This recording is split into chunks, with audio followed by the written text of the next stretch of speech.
TMC knowledge में आपका स्वागत है। और आइए देखते हैं आज सामान्य अध्ययन का ये 5वां टेस्ट सीरीज। इसके पहले 4 टेस्ट सीरीज का वीडियो अपलोड किया जा चुका है। आप हमारे प्लेलिस्ट में जाकर के उन सभी वीडियोज़ को देख सकते हैं। आइए देखते हैं। और इसका पहला प्रश्न है कि कैलाश पर्वत श्रेणी निम्न में से कहाँ उपस्थित है, यानी कि कैलाश पर्वत श्रेणी की अवस्थिति कहाँ पर है। तो आप ऑप्शन देख लीजिए। और ऑप्शन में कैलाश पर्वत श्रेणी की अवस्थिति का ऑप्शन नहीं है, यानी कि कैलाश पर्वत श्रेणी जो है ये ट्रांस हिमालय में स्थित है, जो कि यहाँ पे नहीं दिया गया है, यानी कि उपयुक्त में से कोई नहीं इसका सही जवाब होगा। और ये जो कैलाश पर्वत श्रेणी ट्रांस हिमालय में है, और ट्रांस हिमालय की जो अवस्थिति है वो ज़्यादातर जो है कि हिमालय के उत्तर में है, और ट्रांस हिमालय का अधिकांश भाग ये कहाँ है तो तिब्बत में पड़ता है। और इसीलिए ट्रांस हिमालय को तिब्बतियन हिमालय के नाम से भी जानते हैं। ट्रांस हिमालय में और भी पर्वत श्रेणियाँ हैं, जैसे कि कैलाश पर्वत श्रेणी है, और ये जो आपका सवाल है। और दूसरा है लद्दाख की श्रेणी भी है, और जास्कर श्रेणी है, काराकोरम जो श्रेणी है, ये सभी जो है कि ट्रांस हिमालय में है। जबकि ट्रांस हिमालय की सबसे ऊंची चोटी जो है कि गाडविन ऑस्टिन है, यानी जिसे हम K2 के नाम से जानते हैं, जिसकी ऊंचाई 8611 मीटर है। और इसके बाद से अगला प्रश्न है कि सिपकिला दर्रा किस राज्य में है। सिपकिला दर्रा किस राज्य में है, और इसका सही जवाब यानी कि हिमाचल प्रदेश होगा। सिपकिला दर्रा जो है कि हिमाचल प्रदेश में है। और ये कहाँ है तो इसकी जो उपस्थिति है यानी कि ये बृहद हिमालय में है। और सिपकिला दर्रा जो है ये तिब्बत शिमला, यानी कि जो शिमला तिब्बत यानी कि भारत चीन के बीच मार्ग बनाता है। और इस तरीके से हिमाचल प्रदेश में एक और भी दर्रा है जिसे रोहतांग दर्रे के नाम से भी जानते हैं। अगला प्रश्न है कि जस्ता के उत्पादन एवं भंडार में सबसे प्रमुख राज्य कौन सा है। जस्ता का उत्पादन या उसका भंडार सबसे ज़्यादा किस राज्य में है, तो राजस्थान इसके लिए सही जवाब होगा। यानी कि राजस्थान में जस्ता का उत्पादन और भंडार दोनों ही दृष्टि से वो जो है कि कह सकते हैं कि समृद्ध राज्य हैं। और राजस्थान का जो जावर हैं, अलवर है, और ये जो राजसमंद है यानी कि चित्तौड़, ये सभी जो है कि जस्ता उत्पादक क्षेत्र हैं। इस तरीके से अगला प्रश्न है कि जैतपुर नाभिकीय ऊर्जा केंद्र किस राज्य में है। जैतपुर, आप क्वेश्चन को देख सकते हैं, जैतपुर नाभिकीय ऊर्जा केंद्र महाराष्ट्र राज्य में स्थित हैं। और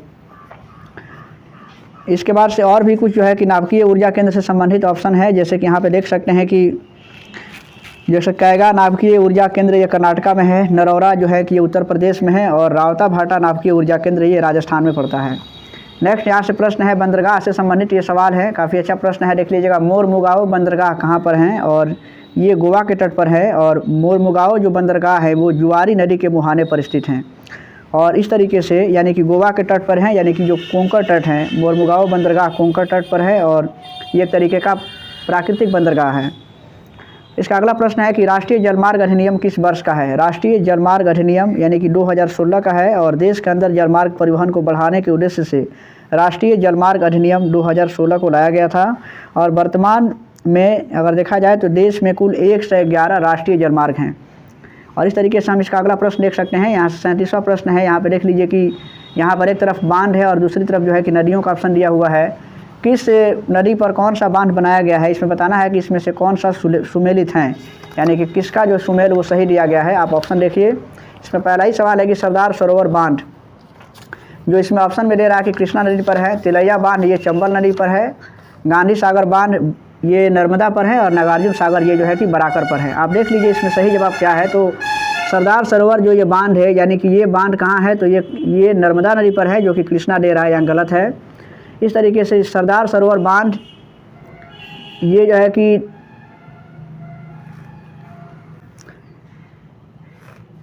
देखिए दूसरा ऑप्शन में जो दिया है ये मतलब तिलैया बांध है, ये बराकर नदी पर है। और इस तरीके से आप देख सकते हैं इसका जो गांधी सागर बांध है, यानी कि गांधी सागर बांध कहाँ है, आप ऑप्शन में देखिए। इसका जो तीसरा ऑप्शन है, यानी कि तीसरा ऑप्शन में सी जो है कि ये दूसरा से मिलेगा, यानी कि ये चंबल नदी पर है। और नागार्जुन सागर जो बांध है, यानी कि जो डी है, ये कहाँ है तो ये नागार्जुन सागर जो है कि ये यहाँ से बच रहा है, यानी कि ये कृष्णा नदी पर है। इस तरीके से इसमें ऑप्शन ए सही है। और इसका अगला प्रश्न यहाँ से देखते हैं कि छोटनागपुर पठार का विस्तार किन राज्यों में है, ये बताना है। छोटनागपुर पठार का जो विस्तार है ये झारखंड, बिहार, छत्तीसगढ़, उड़ीसा और पश्चिम बंगाल राज्यों में है, यानी कि इसके लिए सही जवाब ऑप्शन ए दिया हुआ है। और देखिए देखा जाए तो और छोटनागपुर पठार का जो विस्तार है मुख्य रूप से वो झारखंड में है। और झारखंड के अतिरिक्त छोटनागपुर का पठार की जो उसके हिस्सों की जो उपस्थिति है वो दक्षिणी बिहार, उत्तरी छत्तीसगढ़, पश्चिम बंगाल के पुरुलिया जिला और उड़ीसा के उत्तरी भाग में भी स्थित हैं।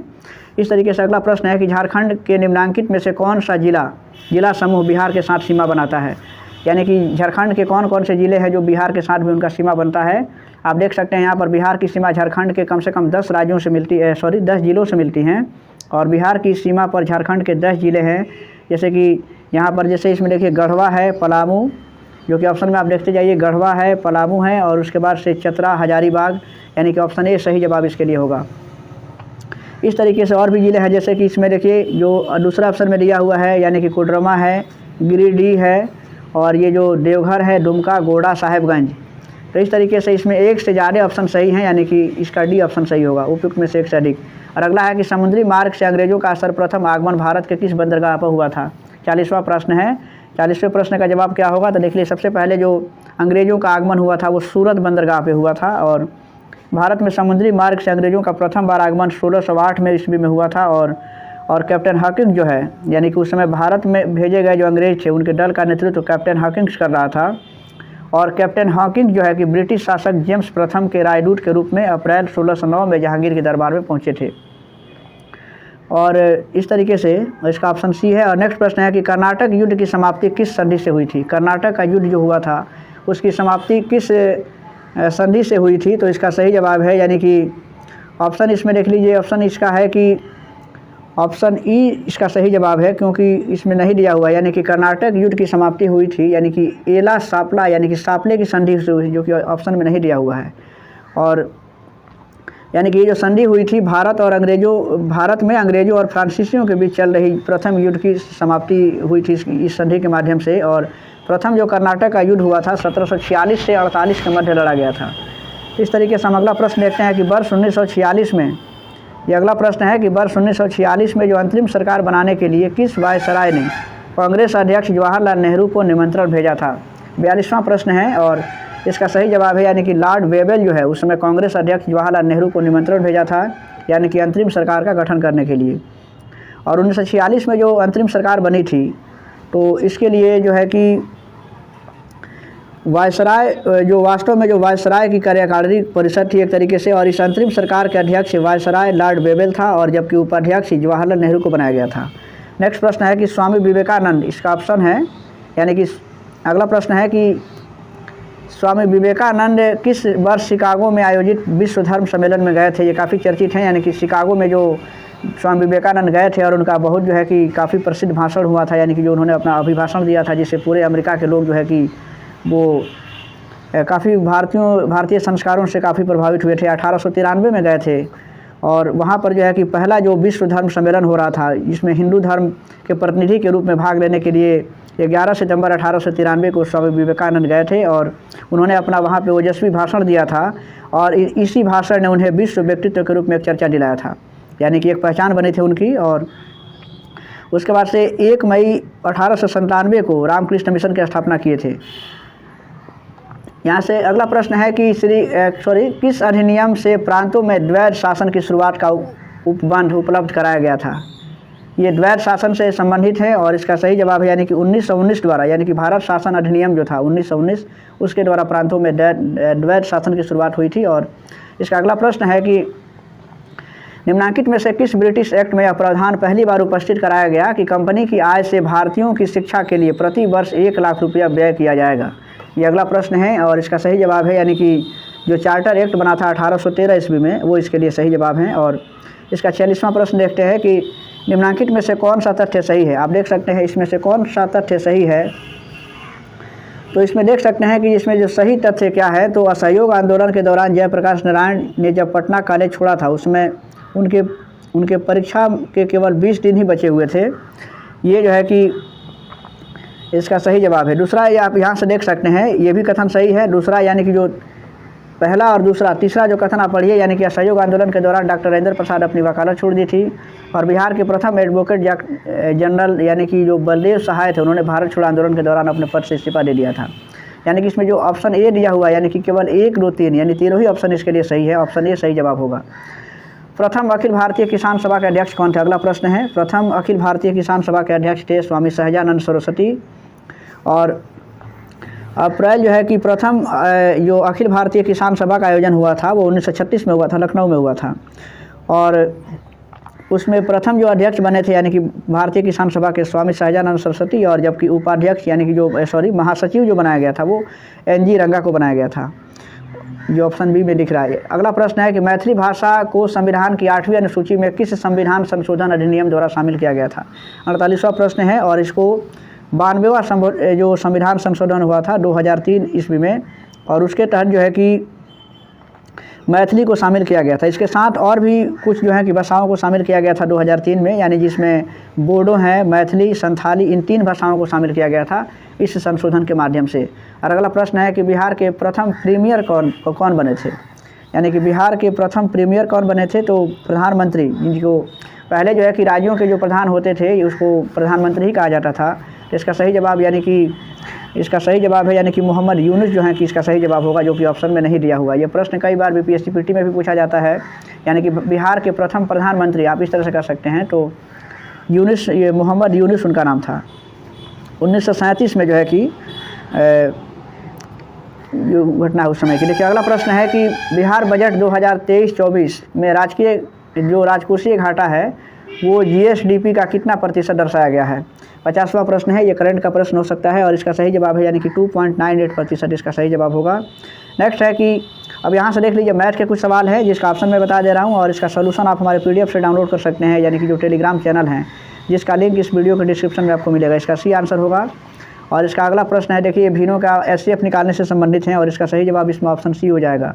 इसका अगला प्रश्न यानी कि जो रीजनिंग का है, काफ़ी आसान सा प्रश्न है, कोडिंग डिकोडिंग का सवाल है, ऑप्शन ए होगा। और नेक्स्ट यहाँ से सवाल है 54 नंबर जो प्रश्न है यानी कि ऑप्शन ए होगा। और इसका अगला जो प्रश्न है यानी कि 55 जो नंबर सवाल है, यानी कि आप देख सकते हैं अनुपात और समानुपात से संबंधित ये सवाल है।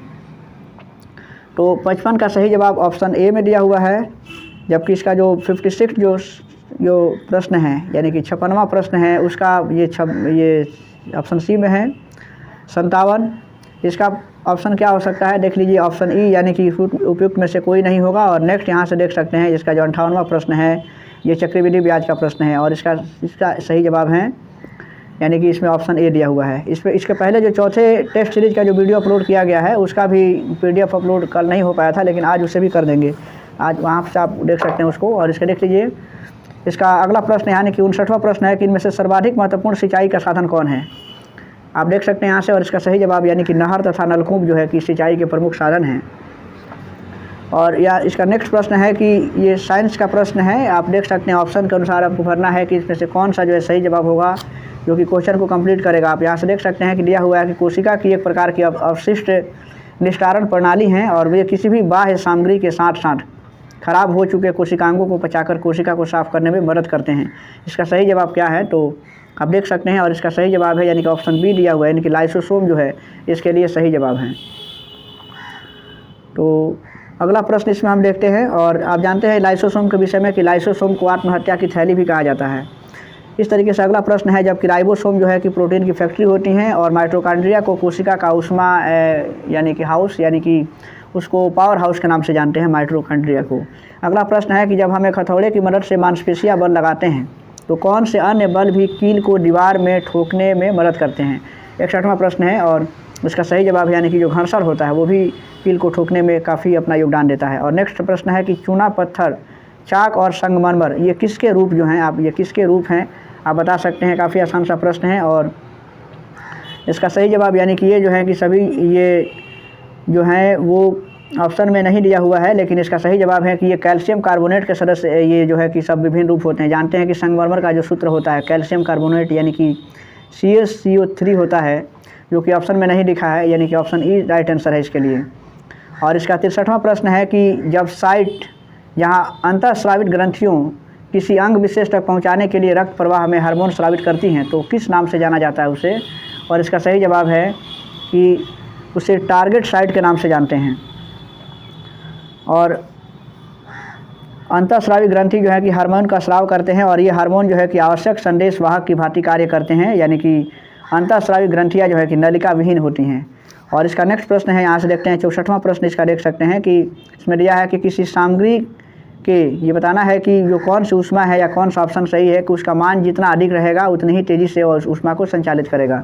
इसका सही जवाब क्या हो सकता है तो किसी सामग्री की जो ऊष्मीय चालकता का जो मान है यानी कि जो ऊष्मीय चालकता होता है उसका मान जितना ज़्यादा होगा वो उतनी ही तेज़ी से ऊष्मा का संचालन करेगा। ऑप्शन सी सही जवाब इसके लिए है। और इस तरीके से हम अगले प्रश्न की ओर बढ़ते हैं कि पुष्प के मध्य में स्थित, ये आप अगला प्रश्न देख सकते हैं कि पुष्प के यानी कि जो फूल होते हैं उसके मध्य में स्थित ये जो है कि कौन जो है कि उसका मादा प्रजनन भाग होता है। तो उसमें जो अंडक होता है वो इसका मादा प्रजनन भाग होता है, यानी कि सही जवाब ऑप्शन ए में है। अगला प्रश्न है कि इनमें से किसे आधुनिक वनस्पति विज्ञान का जनक माना जाता है।